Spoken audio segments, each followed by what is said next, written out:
Hi everyone! Kumusta kayo? Welcome sa Wheel of Thoughts. Dito pag-uusapan natin ang mga topics na sobrang relatable, minsan controversial, pero lagi natin kailangan bigyang pansin. Today's episode is all about migration and illegal migration. Isang napapanahong issue na sobrang lapit sa puso ng maraming Pilipino. It's not just about moving places. It's about seeking opportunities, surviving challenges, and sometimes sacrificing so much for the people we love. Ako nga pala si Ron, ang inyong host, and kasama ko ngayon ang mga classmates ko. Mag-hi kayo sa camera. Hi there. Hi guys. Hi. Magpakilala kayo and kumusta naman ang buhay nyo? Umpisahan natin kay Lee. Ako nga pala si Justin Arenas. Okay lang naman ako. Sa kasalukuyan, ako ay nag-aaral bilang isang estudyante na pinopursue ang marine transportation. Ako naman si Neil Santos. Kagaya din ni Lee, ako ay isa ring mag-aaral. At mapapayo ko lang sa iba is mag-aral mabuti dahil yung yaan ay magagamit nila kahit saan sila magpunta. Ako naman si Junel Tabing, isang simpleng mag-aaral lang din na gustong makatapos at makamit ang pangarap sa buhay. Ako naman si Kate Cando, buhay ko ay ayos, masaya. Yan. Ako nga pala si Romel. Ang aking buhay is parang normal na mamayan. Mahilig mag-travel. Ayun, awa ng Diyos is nakakain naman. Maganda yung buhay mo talaga, ano? Oo, maganda. Masaya, ano? Masaya. Yun lang, masaya talaga yung buhay niya. Ready na kayo? Ready! Tara, let's jump into it. Simulan natin sa basics. Ano nga ba ang migration? Lee, paki-explain nga.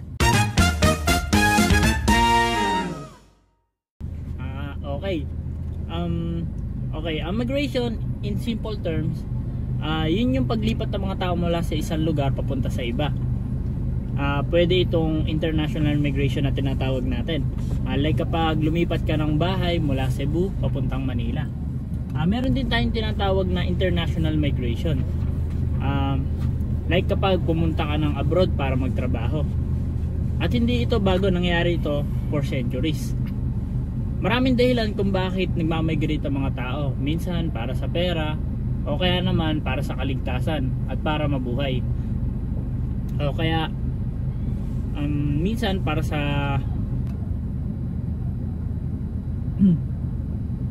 pero minsan migration is not just about geography. It's deeply tied to survival and opportunities. Sa history, makikita natin na ang migration ay nangyayari since ancient times. Remember yung mga tao nung Ice Age, they moved to find food and safety. For same reason, applied today, nag-iiba-iba like depende sa circumstances. That's fascinating, Lee. Pero hindi lang ito history lesson, di ba? Migration is still happening today, and for Filipinos, it's practically part of our identity. Pero bakit nga ba nangyayari ito? Neil, ikaw naman, can you dig deeper into the reasons? Sure, Ron. Let's break it down into two categories. Push factors and pull factors. Push factors are the things that make people want to leave their home country. Think of poverty, unemployment, political instability, or even natural disasters. These are the challenges na literal na nagpupush sa mga tao na look elsewhere. On the other hand, pull factors are the reasons why people choose a specific country to migrate to, like better job opportunities, higher quality education, safety, or a higher standard of living. For example, maraming Pilipino ang pumupunta sa Canada dahil sa may chance na magka-permanent residency sila doon and bring their families there. A classic example, yung mga OFW natin sa Middle East, they are pulled by a high paying jobs. Pero napupush din sila ng hirap dito sa Pilipinas. Minsan sobrang laking sakripisyo talaga makaalis dito. I remember my tita, kinailangan niyang magbenta ng lupa para lang bayad sa placement fee papuntang London. It was a gamble, pero dahil doon natustusan niya yung pag-aaral ng pinsan ko. Parang grabe yung pull and push factors, no? Grabe yun. Grabe. Ang galing ng term na push and pull, eh, no? It's like every migrant has a story of leaving something difficult behind and reaching for something better. Pero bakit nga ba sobrang dami ng Pinoy ang nagmamigrate? Fuji, kwento mo pa about your family. Sa pamilya namin, halos tito and tita ko is OFW. Bakit sila umalis? Number one talaga is economic reasons. Ang hirap kasi dito sa Pilipinas maghanap ng trabaho na may sapat na pasweldo para buhayin yung pamilya nila. Yeah. Isa sa mga tita ko, pumunta siya ng Saudi bilang nurse. Sobrang hirap ng schedule niya, halos walang pahinga, pero tinitiis niya yon para sa mga anak niya at makaipon. Yung isa ko naman pinsan is construction worker sa Qatar. Ibang level din yung pagod, pero sabi niya dito kahit mahirap ang trabaho, at least may kinikitang sweldo na malaki. Ang kwento ng pamilya mo, Fuji, is very common. Bukod sa economic reasons, yung tinatawag na family reunification is also a big factor. For example, maraming Pilipino ang pumupunta sa US kasi may family member na nandun na. Kaya uso din yung family-based migration. And let's not forget skilled workers. Yung mga nurse, engineers, teachers. Alam nyo ba ang Pilipinas ay isa sa pinakamalaki exporter ng healthcare workers. Maraming bansa ang umaasa sa ating mga talent. Pero ang ironic dito mismo sa Pilipinas is hindi sapat ang benefits or opportunity para sa kanila. That's true, pero hindi lahat ng migration ay illegal, di ba? Dito pumapasok yung topic ng illegal migration. Miss Kando, pakidefine nga ang illegal migration. Illegal migration happens when people move to another country without the proper legal documentation. This could mean crossing borders illegally or overstaying your visa. May mga access din ng human trafficking or smuggling kung saan naloloko ang mga tao ng illegal recruiters. Ang masakit dito, ginagamit nila yung pangarap ng tao para sa sarili nilang kapakinabangan. Kaya nga dangerous talaga ang illegal migration eh. These people are often vulnerable to exploitation. Kapag wala kang papers, wala ka ring legal protection. Kahit masama yung trato sa'yo, wala kang magagawa kasi you're afraid of being deported. Ang bigat pala ng consequences. Pero ano nga ba ang nagtutulak sa tao para gawin ito? Neil, balik tayo sa factors. Illegal migration kasi often happens because of barriers in legal migration.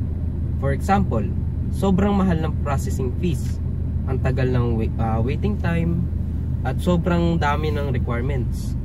Let's say you're a factory worker earning minimum wage. Paano ka makakahanap ng pera para sa placement fee or sa visa, di ba? Tama ka, Neil. May kakilala ko, inalok siya ng recruiter ng trabaho sa Italy. Nagbayad siya ng malaki, pero ang ending, scam pala. Ayun, naiwan siya sa Malaysia, walang trabaho at walang pinagkakakitaan. And let's not forget systemic problems. Kapag ang bansa mo mismo walang enough opportunity for its people, mapipilitan silang maghanap ng paraan kahit illegal. It's not a matter of choice, it's survival. Desperation talaga yung nagiging ugat, no? Pero meron bang solutions para dito? Ms. Cando, ano ang role ng government and society in addressing illegal migration? First, we need to fix the root causes: poverty, unemployment, corruption. Kung may opportunities dito, hindi mapipilitan ng mga tao na umalis. Second, governments should make legal migration more accessible. Dapat i-streamline ang process para hindi sobrang mahal at sobrang tagal. Tama. And education is key. Marami naloloko ng illegal recruiters dahil hindi sila well-informed. Kung may nationwide campaign about safe migration, mas bababa ang illegal mga migration. Kailangan din ng cooperation between countries. Both sending and receiving countries should work together to protect migrant rights. Hindi lang ito issue sa Pilipinas, it's a global issues. Ang ganda ng mga points nyo. Gusto ko marinig ang mga personal na opinion nyo about migration and illegal migration. Alam kong universal ang topic na to, pero sa bawat pamilya may kanya-kanyang kwento. Kaya gusto kong malaman kung ano yung mga thoughts nyo tungkol dito. Lee, ikaw muna. Anong personal perspective mo sa migration at illegal migration? Okay. Sa akin, migration is something that's really ingrained in our culture. Lalo na sa mga Pilipino, minsan naiisip ko, kung walang migration, marami sa atin wala sanang oportunidad mapuntahan. Yung mga magulang ko, sila rin, may mga kamag-anak silang nauna nang umalis ba para magtrabaho sa abroad. At nakakatulong na sila sa paglago ng mga pamilya namin. Pero kapag nag-iisip ako tungkol sa illegal migration, masakit kasi ang mga tao na nagsusugal ng lahat, pati buhay nila, para lang makahanap ng mas magandang buhay. And that's not just desperation, it's also a sign that the system is failing. Kung may mas magaan na proseso, baka hindi nila kailangan pumunta sa illegal routes. Para sa akin, migration is journey of hope and sacrifice.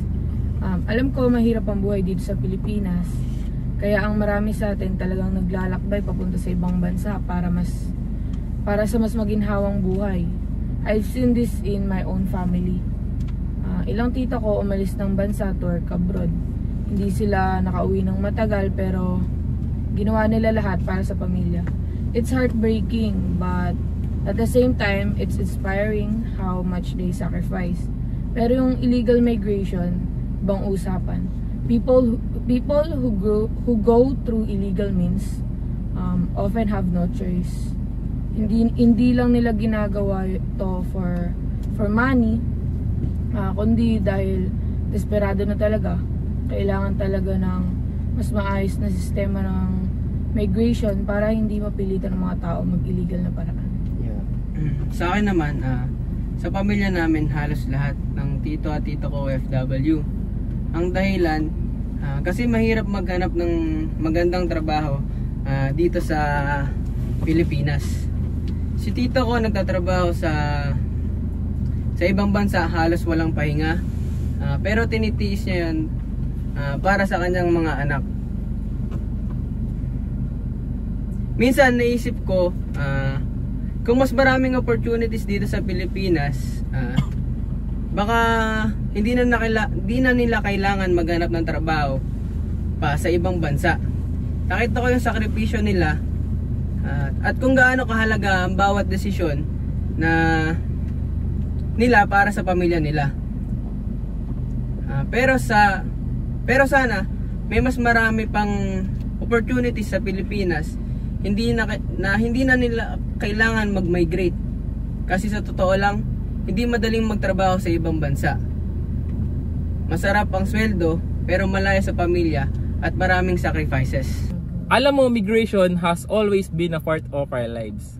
Lalo ang mga Pilipino, though hindi ako lumaki na malayo sa magulang ko, I understand the struggle and alam ko kung paano maging malayo sa pamilya, at masakit talaga yon. Lalo na kapag OFW ang magulang.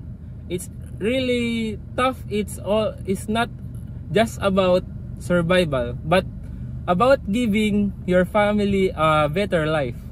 Pero sana kung mas magaan ang proseso dito sa Pilipinas, and kung may maraming mas magandang oportunidad, maybe hindi na kailangan mag-illegal immigration ang mga tao. Kasi in the end of the day, migration, whether illegal or legal, is decision to improve your life and provide for your loved ones. Yeah. Sa tingin ko kasi, migration is a complex thing. Hindi ko naranasan na pumunta sa ibang bansa. Pero nakikita ko na para sa marami, migration is about building a better life. Pag nakatagpo ka kasi ng mga mas maginhawang buhay abroad, that's a huge sacrifice, but also a big opportunity. At the same time, I realized that many are forced into illegal migration because they simply don't have any other choice. That's why I believe governments need to work together more. When migration becomes illegal, it's not just the people who suffer, it's everyone around them. And we need to make legal migration easier and safer for everyone. Wow, what an episode! Ang dami nating natutunan at napag-usapan tungkol sa migration at illegal migration. Yeah, that's true. Isa lang ang malinaw sa lahat ng ito. Migration is more than just moving from one place to another. It's about survival, sacrifices, and dreams. Pero habang totoo na natural ang migration, kailangan din nating tingnan kung paano mapapabuti ang sistema. Para sa mga Pilipino, sana dumating ang araw na hindi na natin kailangang iwan pa ang ating bansa para sa mas maayos na buhay. Sana sapat na ang oportunidad dito mismo sa Pilipinas. Sa dulo ng lahat ng kwentuhan natin, napakahalaga ng empathy. Ang bawat migrant, legal man o illegal, ay may kwento ng pag-asa at pakikibaka. Kung mas maintindihan natin ang pinagdaanan nila, mas magiging bukas ang isip at puso natin para tumulong at magbigay solusyon. Maraming salamat sa mga kasama ko, si Lee, Neil, Fuji, Jeneline at Romel. Thank you rin sa inyo mga listeners for spending your time with us. Sana nag-enjoy kayo at may napulot na bagong kaalaman. Don't forget to share this episode with your family and friends, lalo na kung may kakilala kayong OFW or migrants. Let's keep the conversation going. Ako si Ron at ito ang Wheel of Thoughts. Hanggang sa muli. Bye-bye! Bye-bye guys!